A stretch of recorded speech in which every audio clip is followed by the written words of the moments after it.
ইরানের রাজপথে যখন বিক্ষোভের আগুন জ্বলছে তখন ক্ষমতার কেন্দ্রেও নাকি প্রস্তুত হচ্ছে এক নাটকীয় ছক। ইরানের সর্বোচ্চ নেতা আয়াতুল্লাহ আলী খামেনিকে ঘিরে এমনই বিস্ফোরক তথ্য সামনে এনেছে ব্রিটিশ সংবাদ মাধ্যম দ্য টাইমস।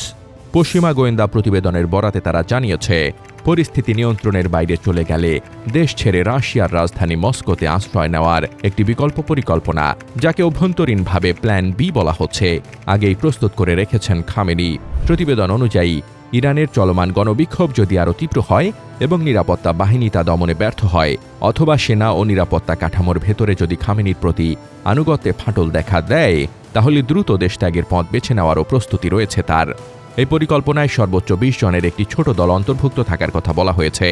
এতে রয়েছে খামেনির ঘনিষ্ঠ সহযোগী, পরিবারের সদস্য এবং তার পুত্র মোস্তফা খামেনি, যাকে বহু বিশ্লেষক ইরানের ভবিষ্যৎ সম্ভাব্য সর্বোচ্চ নেতা হিসেবে দেখেন। গোয়েন্দা সূত্রের তথ্য অনুযায়ী এই প্ল্যান বি শুধু কাগজে কলমে নয়, তেহরান ছাড়ার জন্য একটি নির্দিষ্ট এক্সিট রুট আগেই চিহ্নিত করা হয়েছে। একই সঙ্গে বিদেশে থাকা সম্পত্তি ও নগদ অর্থ সংগঠনের কাজও নাকি শুরু হয়েছে, যাতে সংকটময় মুহূর্তে দ্রুত ও নিরাপদে দেশ ত্যাগ করা যায়। অর্থাৎ পরিস্থিতি হাতছাড়া হলে সিদ্ধান্ত নিতে যেন এক মুহূর্ত দেরি না হয়, সেই প্রস্তুতি নিচ্ছেন খামেনি ও তার ঘনিষ্ঠ মহল। প্রতিবেদনে আরও দাবি করা হয়েছে, চলতি বছরের জুনে ইসরায়েলের সঙ্গে টানা ১২ দিনের সংঘাত খামেনির ওপর গভীর প্রভাব ফেলেছে। ওই সংঘাতের পর তিনি শারীরিক ও মানসিকভাবে আগের তুলনায় দুর্বল হয়ে পড়েছেন বলে পশ্চিমা গোয়েন্দা বিশ্লেষণে উল্লেখ করা হয়েছে। এমনকি তার মানসিক অবস্থার মূল্যায়নে প্যারানয়েড অর্থাৎ অতিমাত্রায় সন্দেহপ্রবণ শব্দটিও ব্যবহার করা হয়েছে।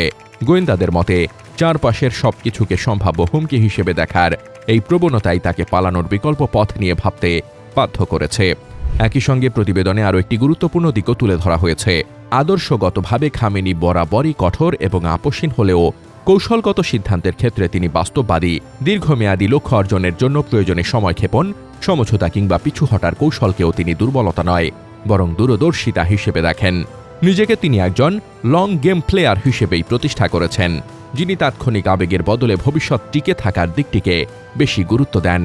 এইসব তথ্য সামনে আসার পর ইরানের অভ্যন্তরীণ রাজনীতি নিয়ে নতুন করে প্রশ্ন উঠছে। যদি সত্যিই সর্বোচ্চ নেতা পালানোর বিকল্প পরিকল্পনা করে থাকেন, তাহলে তা দেশটির ক্ষমতার কাঠামোর ভেতরে গভীর অনিশ্চয়তার ইঙ্গিত দেয়।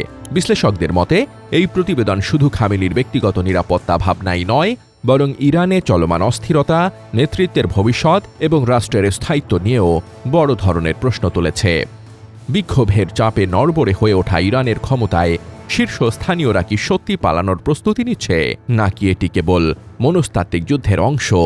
উত্তর যাই হোক, এই প্রতিবেদন নিঃসন্দেহে তেহরানের রাজনীতিতে নতুন করে উত্তাপ ছড়িয়েছে। News desk, দুতিয়াল।